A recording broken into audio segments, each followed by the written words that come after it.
കേന്ദ്ര സർക്കാരിന്റെ രാഷ്ട്രീയ ചട്ടുകങ്ങളിലൊന്നായ CAG റിപ്പോർട്ടിലെ PP കിറ്റ് പരാമർശം പൊക്കിപ്പിടിച്ച് കോൺഗ്രസ്കാർ പുകമറ സൃഷ്ടിക്കുമ്പോൾ അയലത്തെ അദ്ദേഹത്തിന്റെ ഒരു കണക്ക് കൂടി നോക്കണ്ടേ. CAG കയ്യിലിട്ട് അമ്മാനമാടുന്ന കേന്ദ്ര ഭരണകക്ഷിയാണല്ലോ കോവിഡ് കാലത്ത് കർണാടകം ഭരിച്ചത്. അവർ 2 ലക്ഷം PP കിറ്റുകളാണ് ചൈനയിൽ നിന്നും ഇറക്കുമതി ചെയ്തത്.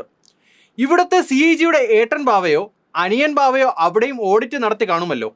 ആ കണക്ക് നമുക്കൊന്ന് നോക്കാം. 2 കമ്പനികളിൽ നിന്നാണ് ഓർഡർ സ്വീകരിച്ചത്. ഒരു PP കിറ്റിന് $27 നിരക്കിൽ ഒരു കമ്പനിയും $27.72 നിരക്കിൽ മറ്റൊരു കമ്പനിയും കോട്ട് ചെയ്തു. അന്നൊരു ഡോളറിന് 76 രൂപ, അതായത് ഒരു കിറ്റിന് 2100 രൂപ. 2100 രൂപ നിരക്കിൽ കർണാടക സർക്കാർ ഇറക്കുമതി ചെയ്തത് 2 ലക്ഷം കിറ്റുകൾ. കേരളമോ 1,40,000 കിറ്റുകൾ. കേരളം വാങ്ങിയത് വെറും 800 രൂപയ്ക്ക്.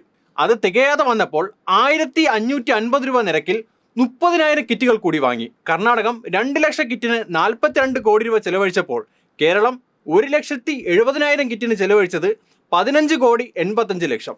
ഇനി 30,000 കിറ്റ് കൂടി ചേർത്ത് 2 ലക്ഷത്തിന്റെ കണക്കെടുത്താൽ തന്നെ 2 ലക്ഷം കിറ്റിന് 21 കോടി രൂപയെ ആകുന്നുള്ളൂ. നോക്കൂ, കർണാടകം 2 ലക്ഷം കിറ്റിന് 42 കോടി രൂപയാണ് ചെലവഴിച്ചത്.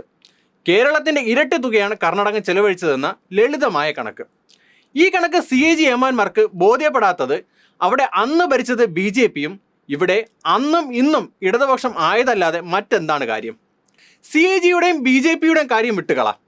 കർണാടകയിൽ അന്നും കോൺഗ്രസ്, ഇവിടെ അന്നും ഇന്നും കോൺഗ്രസ് ആണല്ലോ പ്രതിപക്ഷം. അവിടെ ഇപ്പോൾ ഭരണപക്ഷത്തായിട്ടും എന്താ അന്നത്തെ കിറ്റ് വാങ്ങൽ അഴിമതി അന്വേഷിക്കാത്തത്? ഇവിടെ അന്വേഷണം ആവശ്യപ്പെടുമ്പോൾ അവിടുത്തെ കണക്ക് പോലും കാണാത്തത് എന്തുകൊണ്ടാണ്? ഇവിടെ അഴിമതിയെങ്കിൽ അവിടെ നടന്നത് മറ്റെന്താണ്? പ്രിയ പ്രതിപക്ഷമേ, ഇത്തരം ആരോപണ ആഭാസങ്ങളുമായി ഇറങ്ങുമ്പോൾ ഓർക്കുക, ജനം വെഡ്ഡികളല്ലെന്ന്.